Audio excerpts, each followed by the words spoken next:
Today, we're going to dive into some really fascinating new research. It's about a promising new weapon in the ongoing battle against one of the world's most dangerous superbugs. So just take a second and imagine that. What if the medicines we rely on, our strongest antibiotics, just stopped working?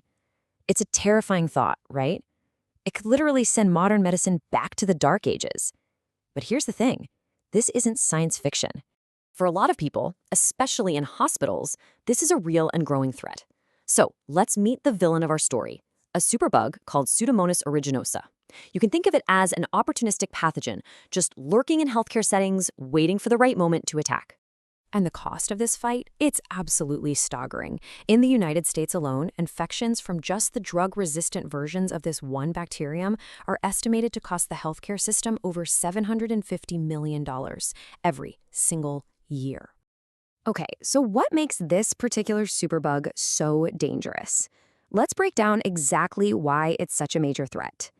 Well, for starters, it's one of the main causes of infections that people actually get while they're in the hospital. And it preys on the most vulnerable among us, patients whose immune systems are already weak, people with serious burns, and the elderly.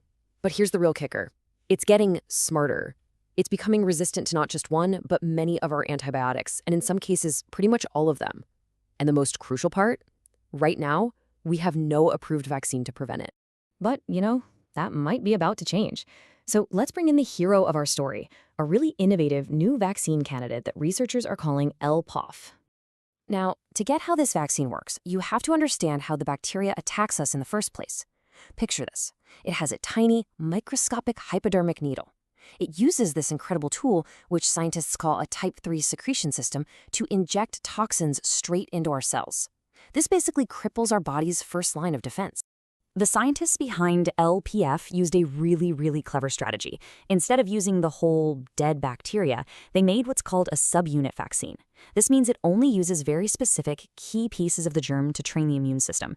It's a much smarter, more targeted way to do it. So which parts did they pick? Well, they went right for that bacterial needle.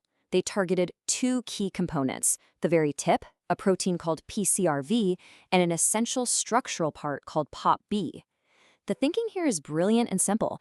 If you can teach the immune system to spot and block the needle, the bacteria can't inject its toxins. You've essentially disarmed it before the fight even begins. All right, so the vaccine has its target locked. The big question now is, how well does it actually train the body's defenses? Let's take a look at how it builds up a full-fledged immune army. You see, any really good vaccine has to fire up two key branches of our immune system. Let's think of the humoral response as our Air Force. It's what creates antibodies, which are like these amazing heat-seeking missiles that find and tag invaders. Then you have the cellular response. These are the special forces, highly trained T cells that coordinate the whole battle and can even kill cells that have already been infected. And here's the data. Researchers vaccinated mice and then tracked their antibody levels for almost 2 months. See those flat lines down at the bottom? Those are the control groups. Not much going on there. But wow, look at the lines shooting up to the top. Every single group that got the L-PaF vaccine had this huge, sustained antibody response. That is our Air Force getting built, and it looks powerful. But hey, having a big Air Force is pretty useless if your missiles are duds, right? So this next test checks exactly that. On the left, you've got percent killing. What they did was mix antibodies from the vaccinated mice with the bacteria in a lab dish. And the results are clear. The vaccine recipes on the right, especially the ones with adjuvants, which are basically immune system boosters, led to over 60% of the bacteria being killed. So these aren't just any old antibodies. They're incredibly effective. Okay, the training exercise looks fantastic. The Air Force is ready. The weapons are locked and loaded. But, the lab is one thing. Now it's time for the ultimate test. Can it win a real fight against a live infection? And the results were just dramatic. This chart shows the amount of bacteria found in the lungs of mice 16 hours after they were infected. On the far left, that's the unvaccinated group, and their lungs are just swarming with bacteria. But then look at the vaccinated groups. It's a massive reduction right across the board.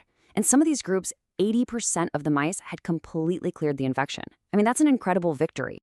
So how do we know for sure that it was the training that led to this win?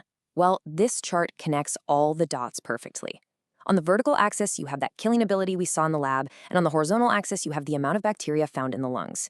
You can just see it. It's a crystal clear correlation. The better the antibodies were at killing the bacteria in the lab, the better they protected the mice in a real-world infection. So what we're seeing here isn't just about a brute force immune attack. The real secret to why this vaccine worked so well was something a little more subtle, and honestly, a lot more important. It all came down to balance.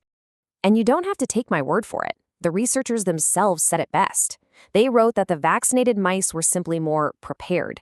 Their bodies didn't have to scramble and panic. They knew exactly what to do, and they dealt with the threat quickly and efficiently. And this just shows you the night and day difference. In the unvaccinated mice, the infection triggered total panic, a chaotic, inflammatory storm that actually ended up causing a lot of collateral damage to the lungs. But in the vaccinated mice, a completely different story. The response was controlled, it was adaptive, it was targeted. It switched on precisely the right immune pathways to wipe out the bacteria without destroying the battlefield. And that really brings us to the key takeaway here. A truly great vaccine doesn't just shout attack and hope for the best. It's more like a conductor, orchestrating this beautiful, complex immune symphony that is both incredibly powerful and incredibly precise. Which leaves us with one last really big question to think about. As we face down more and more bacteria that can just shrug off our best antibiotics, could this idea, this concept of a balanced, well-prepared immune attack, could that be the new blueprint for defeating all of the world's worst superbugs?